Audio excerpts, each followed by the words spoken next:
చంద్రప్రెడ్డి గారు ఏంటి భవిష్యత్తు ఏంటి? రేపు వంశీ గారిని ములాఖత్లో కలుస్తున్నారట. ఎప్పుడు వస్తున్నారు పూర్తి స్థాయిలో జగన్మోహన్ రెడ్డి గారు జనాల్లోకి? సార్ షెడ్యూల్ ప్రిపేర్ చేస్తా ఉన్నారు. జగన్మోహన్ రెడ్డి గారు ఖచ్చితంగా ప్రజల్లోకి వస్తున్నారు. రాబోయే రోజుల్లో ఆ ప్రభంజనం ఎలా ఉంటుందో చూడొచ్చు. ఇవాళ వంశీ ఇదిగో అందులో భాగంగానే ఇవన్నీ కూడా జగన్మోహన్ రెడ్డి గారు వచ్చే నాటికి రోడ్డు మీదకి కార్యకర్తలు నాయకులు రాకుండా ఉండాలంటే ఏం చేయాలంటే పెద్ద పెద్ద నాయకులందరినీ కూడా అరెస్ట్ చేయాలా, లోపల వేయాలా, హింసించాలా, వాళ్ళని బాధ పెట్టాలి. వాళ్ళని చూసి భయపడి వైఎస్ జగన్మోహన్ రెడ్డి గారికి జనం రాకుండా చేయాలన్న ఒక కుట్రలో భాగంగానే రాబోయే రోజుల్లో జరిగేటటువంటి యాత్రలకు సంబంధించి అడ్డంకులు సృష్టించడానికి కావాల్సినటువంటి ఇవన్నీ మొదటి మెట్లు సార్. ఈ మొదటి మెట్లు ఇన్ని వేసినా గోడలు దూకైనా సరే వెళ్తారు. కానీ ప్రజలు జగన్మోహన్ రెడ్డి గారిని దూరం చేసుకునో జగన్మోహన్ రెడ్డి గారిని చూడకుండా ఉండలేనటువంటి పరిస్థితి సార్. ప్రజలందరూ కూడా జగన్మోహన్ రెడ్డి వెంట ఉన్నారు. జగన్మోహన్ రెడ్డి పరిపాలన 5 ఏళ్లు చూశారు సార్. అందుకని ఖచ్చితంగా ఇట్లాంటి అడ్డంకులు ఎన్ని సృష్టించినా వైఎస్ఆర్ కాంగ్రెస్ పార్టీ ఇచ్చేటటువంటి వంశీ గారు ఫోన్ మిస్ అయిందట, ఎక్కడ పడేసుకున్నారు? పోయిందా? ఏమండి, వంశీ గారు ఫోన్ మిస్ అయిందట, ఎక్కడ పడేసుకున్నారు? పోయిందా లేకపోతే ఎవరైనా తీసారా?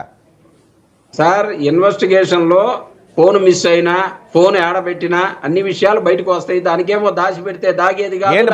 బంగాళాఖాతంలో పడిశారని చెప్పి మరో నెంబర్ ఉంటుంది, లేకపోతే కేఎన్ఆర్ గారి నెంబర్ ఉంటుంది, మా వైఎస్ఆర్ కాంగ్రెస్ పార్టీ నాయకులు కార్యకర్త నెంబర్లు ఉంటాయి. ఆ నెంబర్లు చూసుకుంటానంటే ఆ ఫోన్ ఆడుందో ఆ ఇన్వెస్టిగేషన్ అధికారులంతా తిరిగి కాళ్ళు నిప్పులు పోయినాయి కదా, వాళ్ళు చూస్తారు. చివరికి ఆ నెంబర్లు పట్టుకుని ఓహో ఇది జగన్మోహన్ రెడ్డి గారి నెంబర్, ఇది కేఎన్ఆర్ గారి నెంబర్ అని చెప్పేసి మొత్తం కాదు. అది వినండి చిన్నప్పటికీ అది విశాఖ బంగాళాఖాతం సముద్రంలో కలిపేశారు అంటారు. రోజుకో కథనం వస్తుంది సార్. వాళ్ళు ఏదైనా చెప్తారు సార్, ఏదైనా మాట్లాడతారు. ఏ కథనాలైనా సరే చెప్తుండే ఆంధ్రజ్యోతి, ఈనాడులో కథనాలు వాటన్నిటిని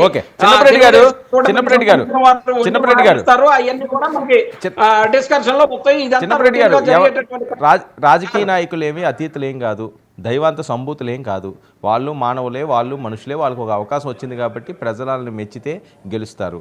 కానీ వాళ్ళ తీరు, మాట్లాడే పరిస్థితి, సభ్య సమాజం సిగ్గుపడే విధంగా వాళ్ళు చేస్తున్న చేష్టలు, పార్టీలకు అతీతంగా ఒకసారి బయట విందాం. ఆ బయట విన్న తర్వాత మీరు ఒకసారి దాని మీద స్పందించండి. బయట ప్లే చేయండి కొడాలి నాని గారిది.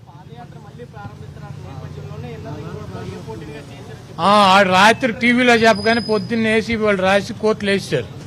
మేము మొత్తం 2000 పేజీలు రాసేసి చంద్రబాబు రాత్రి నేను లోకేష్ బాబు చెప్పాడు కదా నేను పొద్దున్నే పాదయాత్ర చేస్తానంటే రాత్రి తెల్లారులు కూర్చుని ఒక 2000 పేజీలు వీడి కోసం రాసేసి వీడి పేరు చిత్తుకాయితం మీద కూడా రాయం మేము.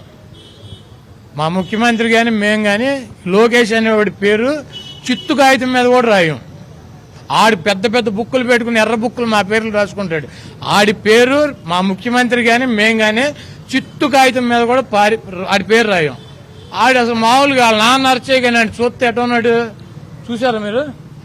తిరణాలకు తీసుకెళ్తే అమ్మ బాబాయ్ 7-8 ఏళ్ళ పిల్లలు తప్పిపోతే ఎట ఉంటారు? వీడు తిరణాల్లో తప్పిపోయిన పిల్లలు ఆగి బెత్తలు చూపి టిట్టి చూస్తున్నాడు. ఆయన ఎవరు వెళ్ళాడు పెద్ద స్టార్ వెళ్తే అన్నయ్య అని చెప్పి ఈ పక్కన మామయ్య ఈ పక్కన. ఏంది కర్మ?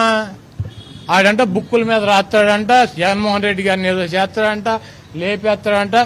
ఒక్కొక్కడికి పెద్ద పెద్ద నామినేటెడ్ పదవులు ఇస్తున్నాడు తెలుగుదేశం వాళ్ళకి. ఎక్కువ కేసుల్లో ఉన్న వాళ్ళకి నామినేటెడ్ పదవులు ఇస్తున్నాడు. అప్పుడు చంద్రబాబు నాయుడు బాగానే చూశాడు, ఆయన కుటుంబ సభ్యులు బాగానే చూశారు. మరి ఆయన తీసుకెళ్లి అరెస్ట్ చేసి ఎక్కువ కేసులు పెడుతున్నారు మా ఆయన మీద, ఎక్కువ కేసులు పెడుతున్నారు మా నాన్న మీద.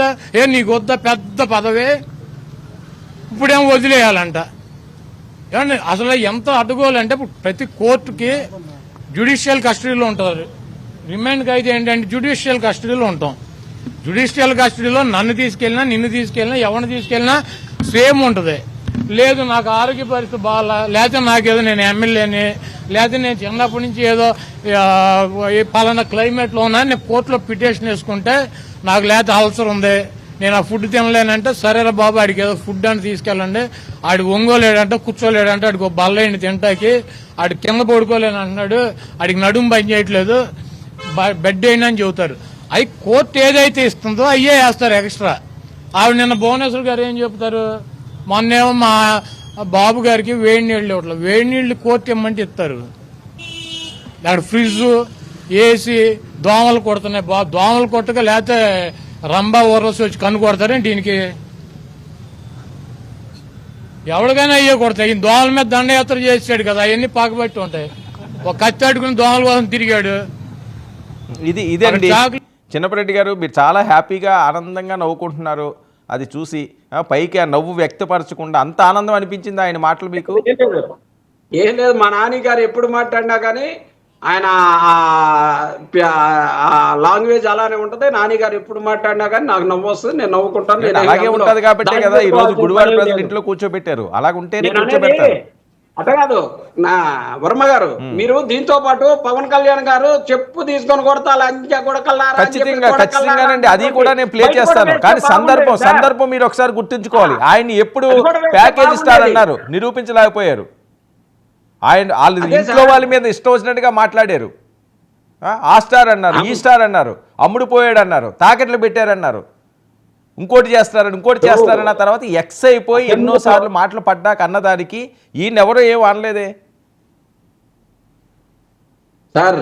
పవన్ కళ్యాణ్ గారు చెప్పు తీసుకొని కొడకల్లారనే బయట కూడా వేస్తే ప్రజలు చూస్తారు ఇంకోసారి. ఖచ్చితంగా. నేను అనేది ఎవరు వీరు సచ్చీలురు లేకపోతే వారు మంచివారు ఇది అని చెప్పేసి ఎవరికి సర్టిఫికెట్ ఇచ్చేటటువంటి పరిస్థితి కాదు. వారందరూ కూడా సంయమనంతో మాట్లాడాలి. ప్రతి ఒక్కరు కూడా సంయమనంతో మాట్లాడాలి. ప్రజాస్వామ్యంలో ఉన్నాము, ఒకరికొకరు గౌరవించుకొని మాట్లాడాలి. ప్రజలందరినీ కూడా మంచిగా చూసుకోవాలి అని చెప్పేసి మనల్ని ఎమ్మెల్యేలు చేస్తారు. అలాగే ఈరోజు పవన్ కళ్యాణ్ గారు యాసిడ్ దాడి జరిగినటువంటి ఆ కుటుంబానికి సంబంధించి ₹1 కోటి ఇచ్చి ఆ కుటుంబానికి సంబంధించి అండగా ఉండమనండి. ఓకే.